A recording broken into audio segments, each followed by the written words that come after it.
Hello दोस्तों, जैसा कि आप जानते होंगे, देश में बच्चों की सुरक्षा और संरक्षण को लेकर एक कानून बना हुआ है जिसे हम किशोर न्याय अधिनियम बालकों की देखरेख और संरक्षण के नाम से जानते हैं।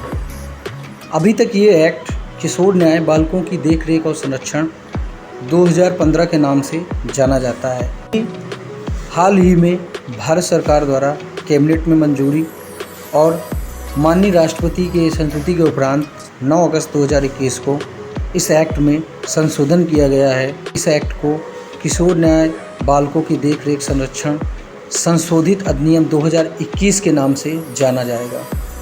चलिए वीडियो के माध्यम से देखते हैं कि इस एक्ट में क्या क्या संशोधन हुए हैं और देश में इसे बच्चों को कैसे लाभ मिलेगा और क्या क्या इसमें संशोधन में नया हुआ है। दोस्तों, वीडियो के माध्यम से हम आपको इस एक्ट में कौन कौन सी धाराओं में क्या क्या संशोधन हुआ है विस्तृत जानकारी देंगे। इसे जानने के लिए वीडियो से जुड़े रहना आपका बहुत ज़रूरी है। हेलो दोस्तों, welcome to my channel. Channel में बच्चों से संबंधित जानकारियाँ आपको प्राप्त होंगी। ऐसी जानकारी से जुड़े रहने के लिए हमारे चैनल को सब्सक्राइब करना ना भूलें और इसके साथ ही बेल आइकन जरूर दबाएं। आज देश के यशस्वी प्रधानमंत्री जी ने कैबिनेट के माध्यम से juvenile justice care and protection of children act 2015 में अमेंडमेंट लाने के प्रस्ताव को स्वीकार किया है। प्रशासनिक ढांचे में देश भर में बच्चों के संरक्षण के दृष्टि से कुछ विशेष निर्णय लिए गए हैं।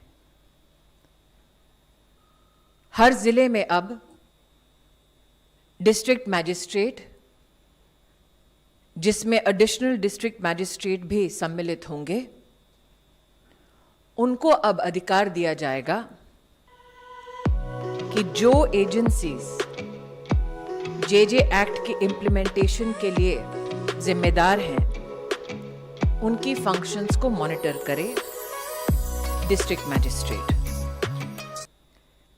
डिस्ट्रिक्ट का चाइल्ड प्रोटेक्शन यूनिट अब डिस्ट्रिक्ट मैजिस्ट्रेट के अंतर्गत फंक्शन करेंगे। आज तक चाइल्ड वेलफेयर कमेटी में किसी को भी सदस्य बनाने से पहले बैकग्राउंड चेक विशेषतः उसका कोई डायरेक्शन प्राप्त नहीं हुआ था। जो अमेंडमेंट प्रस्तावित है उसमें चाइल्ड वेलफेयर कमेटी में सदस्य बनाने से पहले व्यक्ति का बैकग्राउंड चेक, एजुकेशनल क्वालिटीज, इन सब को भी अब सम्मिलित किया गया है। देश भर में जब किसी संस्थान को चाइल्ड केयर इंस्टीट्यूशन चलाना होता तो वो प्रदेश की सरकार के पास अपना पर्पस लेकर जाते, तत्पश्चात वो रजिस्टर होते। अब जो अमेंडमेंट प्रस्तावित है उसमें किसी भी प्रदेश में किसी चाइल्ड केयर इंस्टीट्यूशन की रजिस्ट्रेशन से पहले उस जिले का डिस्ट्रिक्ट मैजिस्ट्रेट पहले उस इंस्टीट्यूशन की कैपेसिटी, उस इंस्टीट्यूशन का बैकग्राउंड चेक करने के बाद ही रिकमेंडेशन प्रदेश सरकार को भेजेंगे, जिसके अंतर्गत फिर ऐसे संस्थानों का रजिस्ट्रेशन किया जाएगा। प्रस्ताव में ये बात भी सम्मिलित है कि अब district magistrate independently child welfare committee, specialised juvenile police units और रजिस्टर्ड इंस्टीट्यूशंस को इवैल्यूएट कर सकते हैं। अडॉप्शन संबंधी भी एडमिनिस्ट्रेटिवली सभी फंक्शंस डिस्ट्रिक्ट मैजिस्ट्रेट के अधीन किए जाएंगे। एक्ट के स्कोप को विस्तारित करते हुए जो बच्चे ट्रैफिकिंग और ड्रग अब्यूज के शिकार हुए, जो बच्चे रेस्क्यू किए गए working through the NCLP, जो बच्चे उनके गार्डियंस द्वारा भी अबैंडन किए गए, इन बच्चों को भी अब child in need of protection और केयर की परिभाषा में सम्मिलित किया जाएगा।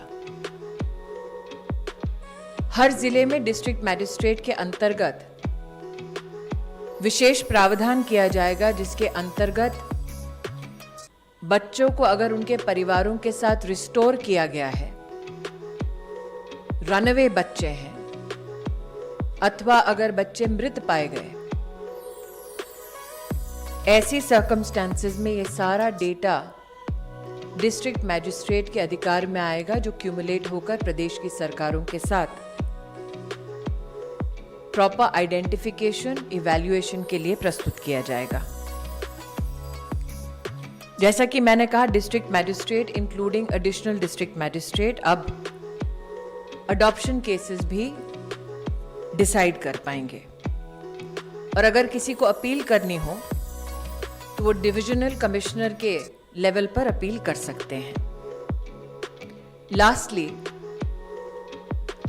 वर्तमान में 3 कैटेगरीज हैं एक्ट में, जिसमें पेटी, सीरियस और हीनियस क्राइम्स के संदर्भ में जो बच्चे कॉन्फ्लिक्ट विद लॉ हैं उनके अंतर्गत केसेस को कंसिडर किया जाता है। अब एक और कैटेगरी इसमें सम्मिलित की जाएगी, offenses where the maximum sentence is more than 7 years but no minimum sentence is prescribed, or minimum sentence of less than 7 years is provided, shall be treated as serious offenses within the act.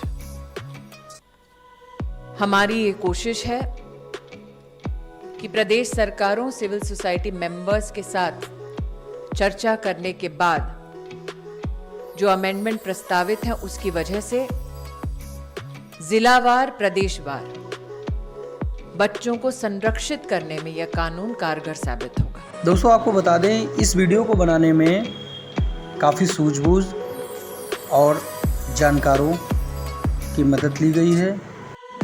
किशोर न्याय अधिनियम बालकों की देखरेख व संरक्षण 2015 का संशोधन प्रस्ताव कैबिनेट में फरवरी 2021 में रखा गया, जो कि संसद में स्वीकृति के बाद 9 अगस्त 2021 को the gadget of India, Bharat का राजपत्र, असाधारण राजपत्र जारी किया गया, जिसके माध्यम से अब इसे एक्ट में संशोधन कर दिया गया। अब सबसे पहले हम आपको बता दें कि किशोर न्याय बालकों की देखरेख व संरक्षण अधिनियम 2015 को अब किशोर न्याय बालकों की देखरेख व संरक्षण अधिनियम 2021 पढ़ा जाएगा। किशोर न्याय अधिनियम 2015 की धारा 2 की उपधारा 17 में बाल गृह का जिक्र किया गया है, जिसे अब बाल देखरेख संस्था कहा जाएगा। जो नया संशोधन हुआ है उसमें इसे बाल देखरेख संस्था कहा जाएगा, जिसके साथ ही धारा 2 की उपधारा 26 में जहां DCPU जिला बाल संरक्षण इकाई की मॉनिटरिंग की बात हो रही है, वहां पर DM जो हमारे जिला अधिकारी होते हैं, जिला अधिकारी के साथ ADM को भी चार्ज दिया जाएगा। ADM भी इसकी मॉनिटरिंग कर सकेंगे। मतलब पहले जिलाधिकारी महोदय की अध्यक्षता में होता था, इसके साथ अब अपर जिला मजिस्ट्रेट भी इसकी मॉनिटरिंग कर सकेंगे। इसी प्रकार धारा 2 की उपधारा 54 में ये कहा गया है, घोर अपराध के अंतर्गत ऐसे अपराध आते हैं जिनके लिए भारतीय दंड संहिता 1860 का 45 या तत्समय प्रवृत्त किसी अन्य विधि के अधीन अधिकतम दंड 3 से 7 वर्ष के बीच के कारावास है। इसकी जगह पर अब संशोधित अधिनियम में इसे सीरियस ऑफेंस, घोर अपराध में 3 साल से अधिक के स्थान पर न्यूनतम और अधिकतम 7 साल से अधिक सज़ा नहीं होगी पढ़ा जाएगा। इसका मतलब है 7 साल से अधिक सज़ा नहीं होगी, कम से कम 7 साल की सज़ा होगी, ये पढ़ा जाएगा। इसी प्रकार धारा 4 की उपधारा 7 में ये कहा गया है कि बोर्ड के किसी भी सदस्य की प्रधान मजिस्ट्रेट के सिवाय नियुक्त को राज्य सरकार द्वारा जांच करने के पश्चात समाप्त किया जा सकता है, यदि वह सदस्य इस अधिनियम के अधीन निहित शक्ति के दुरुपयोग का दोषी पाया गया हो या बोर्ड की कार्रवाइयों में बिना किसी विधि मान्य कारण के लगातार 3 मास तक भाग लेने में असफल रहता है। अब इसकी जगह पर अब धारा में जो संशोधन हुआ है नई एक्ट में, उसमें 3 में किसी वर्ष में कम से कम 3/4 बैठकों में भाग लेने में असमर्थ रहता है, ये पढ़ा जाएगा। दोस्तों ये काफ़ी महत्वपूर्ण है क्योंकि इसमें एक नई उपधारा को जोड़ा गया है। मूल अधिनियम की धारा 16 के उपधारा 3 के बाद उपधारा 4 को जोड़ा गया है, जिसमें जिला मजिस्ट्रेट बच्चों के सर्वोत्तम हित में जब भी कभी आवश्यक हो तो वो स्टेक होल्डर्स, बाल हितधारकों या बोर्ड समिति को किसी समय भी बुला सकते हैं, कॉल कर सकते हैं। दोस्तों इसी प्रकार धारा 27 की उपधारा 4 में अन्य उपधाराओं को भी जोड़ा गया है, जिसमें जो कि बाल कल्याण समिति से संबंधित है, जिसमें नंबर 1 पर है मानव अधिकारों या बाल अधिकारों के उल्लंघन का कोई पिछला रिकॉर्ड रखता है। नंबर 2 नैतिक अधमता वाले किसी अपराध के लिए दोष सिद्ध ठहराया गया हो या इस तरह की सज़ा हो पूरी तरीके से क्षमा नहीं दी गई हो, या भारत सरकार, राज्य सरकार या किसी निकाय निगम या किसी भी सरकार की सेवा से हटा दिया गया हो, बर्खास्त कर दिया गया हो। नंबर 4 कभी बाल यौन शोषण, बाल शोषण या बाल श्रम के रोजगार में लिप्त रहा हो, अनैतिक कार्य, मानव अधिकारों या कोई अन्य उल्लंघन किया हो, जिले में बाल देखरेख संस्था का प्रबंधन करता हो। अगर ये सब चीज़ों से अगर कोई लिप्त है तो वो बाल कल्याण समिति का सदस्य नहीं बन सकता है। इस 27 की उपधारा 4 में इसे विस्तृत रूप से व्याख्यात किया गया है। दोस्तों बाल कल्याण समिति से संबंधित धारा 27 में की उपधारा 8 में बाल कल्याण समिति, जहां पर जिला मजिस्ट्रेट समिति के कार्य कारण का तिमाही पुनर्विलोकन करेगा, ये सब जोड़ा गया है। इसकी जगह पर बाल कल्याण समिति जिला मजिस्ट्रेट को रिपोर्ट सौंपेगी, जिसका हर तिमाही समीक्षा जिला मजिस्ट्रेट द्वारा किया गया है। इसे यहाँ पर थोड़ा विस्तृत कर दिया गया है। इसी प्रकार धारा 27 की उपधारा 10 में ये कहा गया है जिला मजिस्ट्रेट बाल कल्याण समिति का शिकायत निवारण प्राधिकारी होगा और बालक से संबंधित कोई भी व्यक्ति जिला मजिस्ट्रेट को अर्जी फाइल कर सकेगा, जो उस पर विचार करेगा और समुचित आदेश पारित करेगा। जो नए एक्ट में संशोधन हुआ है उसमें इसे थोड़ा सा व्याख्यात कर दिया गया है। जिला मजिस्ट्रेट यानी जिला अधिकारी शिकायत निवारण प्राधिकारी होगा और बाल कल्याण समिति के कामकाज से उत्पन्न होने वाले किसी भी शिकायत पर विचार करेगा और प्रभावित बच्चा या बच्चे से जुड़ा कोई भी व्यक्ति जैसा भी मामला हो वो दर्ज करेगा और जिला मजिस्ट्रेट के समक्ष शिकायत जो भी कार्रवाई संज्ञान में लेंगे। इससे समिति और पक्षकारों की सुनवाई का अवसर देंगे और उसके उपरांत उचित आदेश पारित करेंगे। दोस्तों जो नया एक्ट है 2021 का, उसमें जहाँ भी कम से कम शब्द का इस्तेमाल इस्तेमाल हुआ था, वहाँ पर अब इसे न्यूनतम शब्द में परिवर्तित किया गया है, जिसके साथ ही धारा 32 की उपधारा 2 के अंतर्गत ये कहा गया था कि उपधारा में निर्दिष्ट किसी भी बालक के संबंध में इत्तला अनिवार्य रूप से ऐसे पोर्टल पर अपलोड किया जाएगा जो यथास्थिति केंद्रीय सरकार या समिति या जिला बाल संरक्षण इकाई या बाल देखरेख संस्था द्वारा किया जाए। नए एक्ट में दोस्तों ये कहा गया है कि इस धारा 32 की उपधारा 2 के अंतर्गत किसी भी बालक के संबंध में बाल कल्याण समिति, जिला बाल संरक्षण इकाई या बाल देखरेख संस्था केंद्र सरकार द्वारा स्थापित पोर्टल पर बच्चे का रजिस्ट्रेशन जरूर करेगी। दोस्तों एक्ट में धारा 38 की उपधारा 5 में जहां पर सूचित करेगा शब्द की बात है, उसके बाद जिला मजिस्ट्रेट शब्द को डाला गया है। दोस्तों 2015 के अधिनियम में धारा 38 की उपधारा 5 में ये कहा गया है कि समिति दत्तक ग्रहण के लिए विधिक रूप से स्वतंत्र किए गए बालकों की संख्या और लंबित मामलों की संख्या के बारे में राज्य अभिकरण और केंद्रीय दत्तक ग्रहण स्रोत प्राधिकरण को ऐसी रीति में जो भी विहित की जाए प्रतिमाह सूचित करेगी। तो जहां सूचना की बात आ रही है वहां पर जिला मजिस्ट्रेट शब्द भी नए एक्ट में जोड़ा गया है। इसी प्रकार मूल अधिनियम की धारा 40 में उपधारा 3 के बाद उपधारा 4 को अलग से सम्मिलित किया गया है, जिसमें यह कहा गया है कि बाल कल्याण समिति त्रैमासिक स्तर पर बच्चों के पुनर्वासन, मृत्यु, भागे हुए बच्चों की रिपोर्ट जिला मजिस्ट्रेट द्वारा निर्धारित प्रारूप पर राज्य सरकार को सौंपेगी। दोस्तों मूल अधिनियम किशोर न्याय अधिनियम बालकों की देखरेख संरक्षण अधिनियम 2015 की धारा 41 की 2 में संस्थाओं के बाल देखरेख संस्थाओं के रजिस्ट्रेशन की बात हो रही है। तो वहाँ पर उपधारा 2 में रजिस्ट्रेशन के संबंध में जिला अधिकारी ऑब्लिक जिला मजिस्ट्रेट की सिफारिशों पर विचार करते हुए जोड़ा गया है। कहने का मतलब पहले आपको जिला मजिस्ट्रेट की सिफारिश राज्य सरकार को भेजनी होगी, इसके बाद ही किसी बाल देखरेख संस्था का रजिस्ट्रेशन किया जाएगा। इसी प्रकार दोस्तों धारा 54 में ये कहा गया है, धारा 54 की उपधारा 2 में एक निरीक्षण समिति द्वारा किए गए निरीक्षण की रिपोर्ट अग्रिम कार्रवाई के लिए जिला बाल संरक्षण इकाई या राज्य सरकार को प्रस्तुत करेगी के स्थान पर जिला मजिस्ट्रेट को रिपोर्ट प्रस्तुत करेगी, ये जोड़ा गया है। और इसके साथ ही उपधारा 3 में जिला बाल संरक्षण इकाई या राज्य सरकार के स्थान पर जिला मजिस्ट्रेट जोड़ा गया है। ये अतिरिक्त जहाँ जहाँ राज्य सरकार की बात हो रही है वहाँ उससे पहले जिला मजिस्ट्रेट को जोड़ने की बात हो रही है। मतलब कोई भी कार्रवाई होगी जनपद स्तर से तो पहले जिला मजिस्ट्रेट को होगी, इसके बाद जिला मजिस्ट्रेट अपनी रिपोर्ट राज्य सरकार को सौंपेंगे। दोस्तों इसी प्रकार मूल अधिनियम की धारा 55 की उपधारा 1 में राज्य सरकार के बाद जिला मजिस्ट्रेट शब्द को जोड़ा गया है। और धारा 56 की उपधारा 5 में दत्तक ग्रहण के संबंध में न्यायालय के स्थान पर जिला मजिस्ट्रेट जोड़ा जाएगा। ये बहुत ही महत्वपूर्ण और इम्पॉर्टेंट फैक्टर है कि धारा 56 की उपधारा 5 में जहां दत्तक ग्रहण की बात होगी वहां न्यायालय यानी जो पहले मामले सिविल कोर्ट में या कोर्ट में चलते थे वहां अब ये मामले जिला मजिस्ट्रेट में होंगे। इससे एक बहुत बड़ा परिवर्तन आएगा और हमारे जो देश में एडॉप्शन के केसेस डिले होते हैं कोर्ट की व्यस्तता के चक्कर में अब और तेज़ी से होंगे और इसके लिए जिला मजिस्ट्रेट एक फाइनल अथॉरिटी होंगे। इसी प्रकार धारा 58 की उपधारा में भी दत्तक ग्रहण से संबंध में जहां न्यायालय लिखा है वहां जिला मजिस्ट्रेट जोड़ा जाएगा, यानी न्यायालय के स्थान पर अब जिला मजिस्ट्रेट द्वारा उस पर एडॉप्शन की कार्रवाई की जाएगी। उपधारा 4 में न्यायालय के आदेश के स्थान पर जिला मजिस्ट्रेट द्वारा पारित आदेश सम्मिलित किया गया है, यानी अब एडॉप्शन के मामले में जिला मजिस्ट्रेट आदेश पारित करेंगे। इसी प्रकार